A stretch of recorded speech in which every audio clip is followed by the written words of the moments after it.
Welcome to the Simply Luxurious Kitchen, made here at Le Papillon in my home kitchen, inspired by what I find in my garden, the local farmers markets, and meals I enjoy while out and about. Join me as I share seasonal fare to elevate the everyday meal. And welcome to my kitchen. Today we're going to make a dessert that is classic French recipe. This season is all about adding simple touches of flavor to elevate favorite French recipes.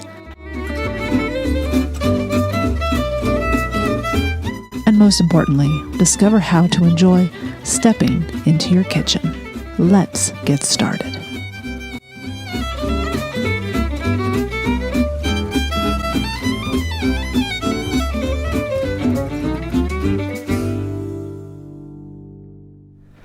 Welcome to the Simply Luxurious Kitchen, and welcome to my kitchen. Today we're going to make a simple tart, actually one that you may have made before, but we're going to add a flavor that you may have not thought of, that comes right out of your kitchen herb garden and just pops it up just more than you could imagine.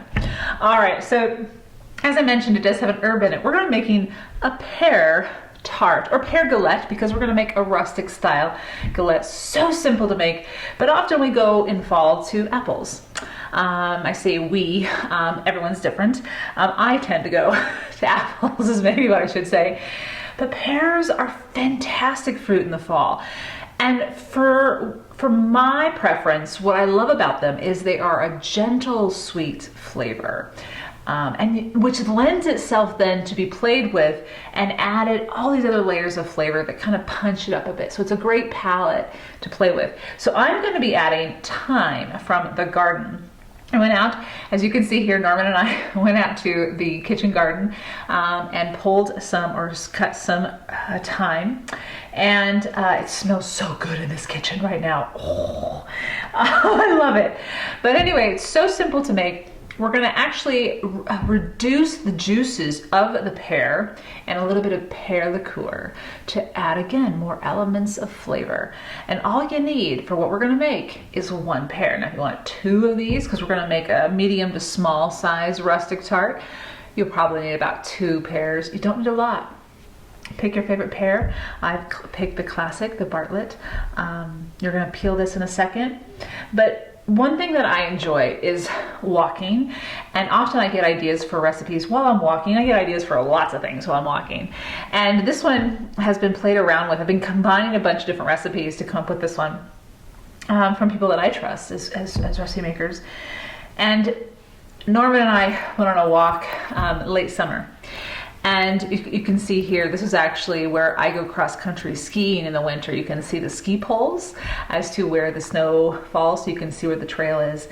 And just being in a place that's different in the summer versus winter just perks up your mind, because you're seeing things differently than what you've seen before. You've been there, you know it. And so it's the same kind of thing with this tart. We've made fruit tarts over and over again. Here on the blog, you at home probably have as well. But how do you add a little extra flavor? Adding herbs does that. And this is one example, but there are so many different ones you can make. And I've actually made a peach tart with some unique, simple flavors that you likely have in your kitchen. And that's what we're going to do today. So I am going to peel and cut this pear, and then I'll meet you over there, and we'll start making the filling for this pear tart with thyme. All right, so you don't need a big pan. I'm going to use a very small pan, actually, but a medium-sized pan is really all you need. I also need my pears. I need a tablespoon of unsalted butter. So we have our butter, we have our pears, the sugar is going to go in here soon, and we want to turn this on to medium heat. Okay. And once we get that going, we want to put the butter in, melt it. Norman said, "I want outside, Mom." All right, the butter is melting. And as soon as it's entirely melted, we'll put the pears in. Okay, so that butter, you can hear it popping. This is about a medium heat. It's one of the smaller burners too, so it just keeps it slowly going through it. Woo! Popping. Put your pears in there. And I'm only gonna put 3 of the 4/4 in. Then you're gonna put, along with the pears, 3 sprigs of thyme. I'm just gonna get it in there. And just move it around a little bit. Get the thyme to snuggle in there with the butter and the pears. And again, I like the small pan the way I cook, but not everyone will want this small a pan. Oh my gosh, already I'm smelling more of that thyme, and it's being infused into those pears. One thing I will do also is add 1 to 2 tablespoons of muscovado sugar. You can also add brown sugar if you don't have this large grained muscovado sugar. Yeah, a little bit more. Okay. The key here as you are cooking the pears on the stovetop is you want them to get as soft as possible, in the sense of you can easily put a knife through them, just easily poke through them, because they're really not going to bake in the oven. Norman just went running by the kitchen door. I'm like, where are you going? And now he's back. So this is where you're going to add even more flavor. I have some pear liqueur or pois liqueur, and I'm just going to add a tablespoon. Ooh, yum. Now, whew, you can smell that alcohol. You're cooking the alcohol out largely right now. There might be some that remains, but you're basically giving the pears the flavor. You're going to turn that liquid as well into a thicker little syrup that you'll drizzle on top of the tart. So again, we're just layering simple flavors here, playing with the pears, letting the herbs work their magic, adding that kind of magical taste. So if anyone was tasting this and they didn't see the thyme, they're like, what is that? What is that? That's what we want. So it's going to take about 8 minutes. These are fairly thinly sliced, so it won't take maybe a full 10 minutes. If they're thicker cubes, you probably need to do 10 to 12 minutes. Again, your test is a simple pear knife, just poking it, and if it goes in and out very quickly and easily, they're done.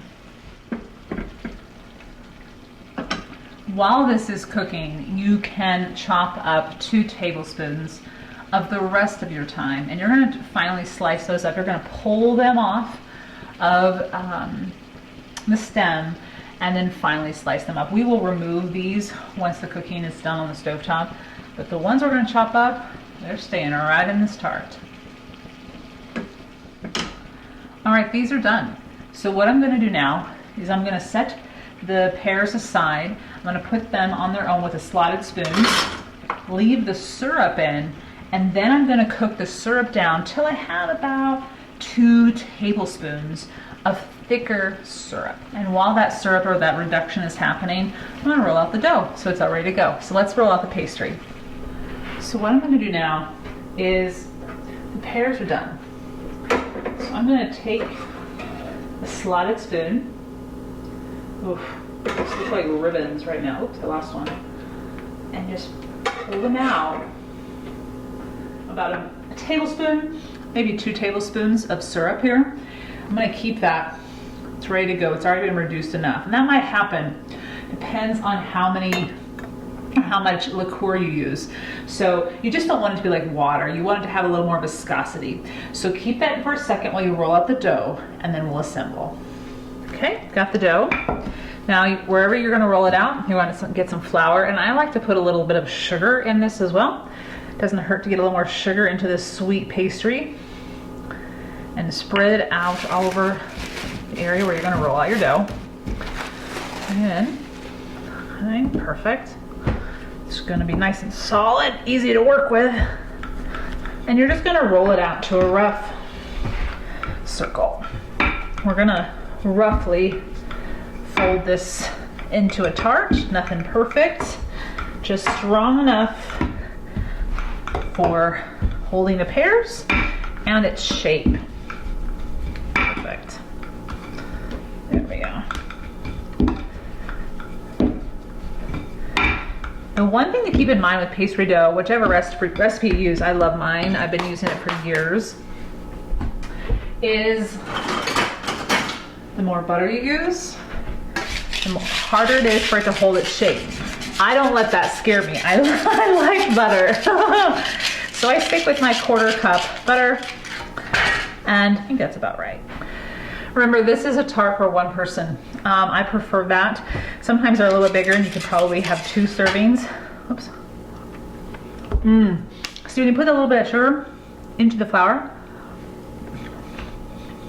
it just reinforces that this is a sweet tart. Okay, so now the pan is out. If your pan is in the oven, you would take that out and would put it right on top. I'm gonna put parchment paper on mine, just for easier cleanup. If you were not putting this on parchment, then you would want to butter the pan, prepare the pan. So we're gonna put this right on top. Okay, put extra there. Good. So when you prepare the herb thyme for this recipe, for the actual filling part that you're going to leave in it, you just pull it off the stem. You just go the opposite direction that the stem is going and pull those little leaves off, and they are little. And this takes a little bit of time, and you might get some stems in there and you can pull those out. You're looking for 1 to 2 tablespoons of leaves. The stems just aren't fun to have in your mouth when you're eating. You could have them, they're not gonna hurt you. But it just makes it more enjoyable.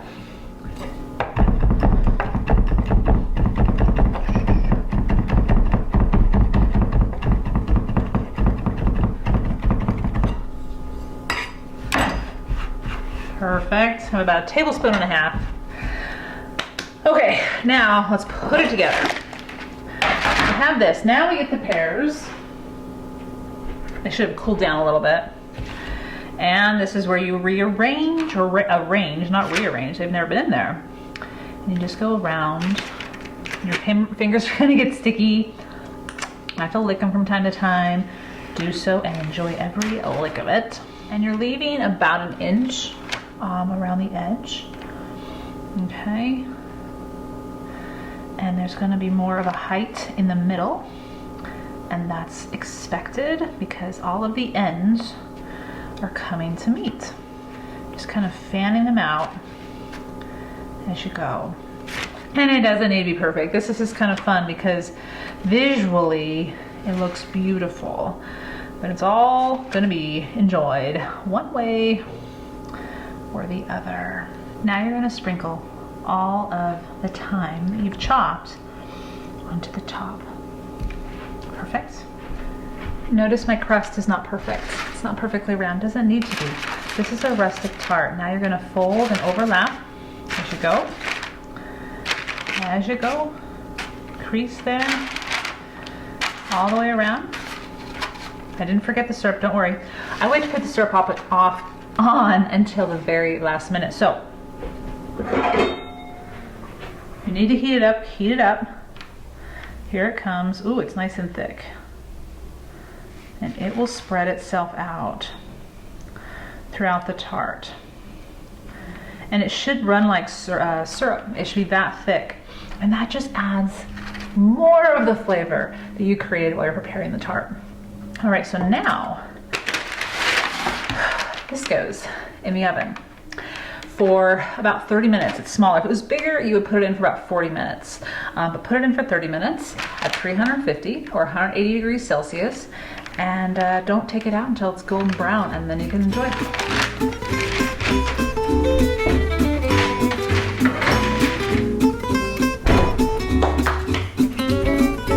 Come on, ready? All right, here we go.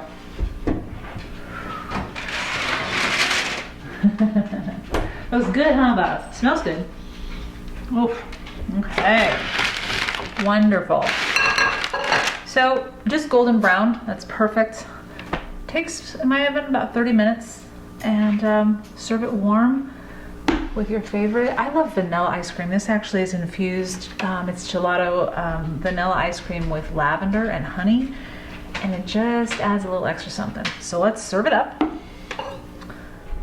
The hot water was heating up. I made some tea while this was in the oven. Oscar has joined us, as you can see. It's something. He's like, something smells good, Mom. Not bad. Get some ice cream in there. Oh, it's melted a little bit because it's been sitting out for, whoa, yeah. And there we go.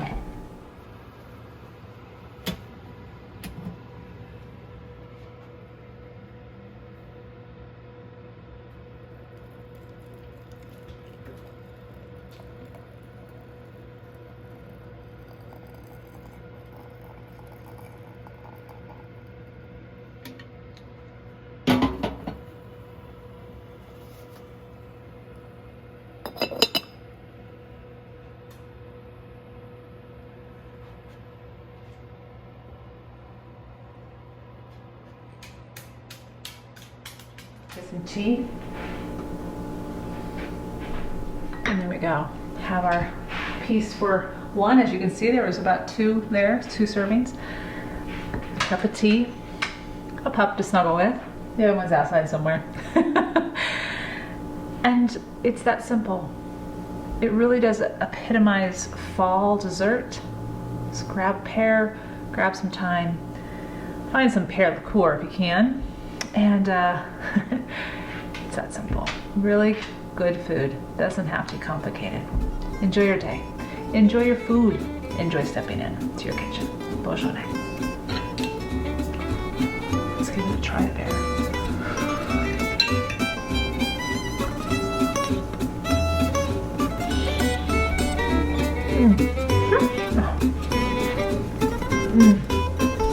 I want pear. Some more pears.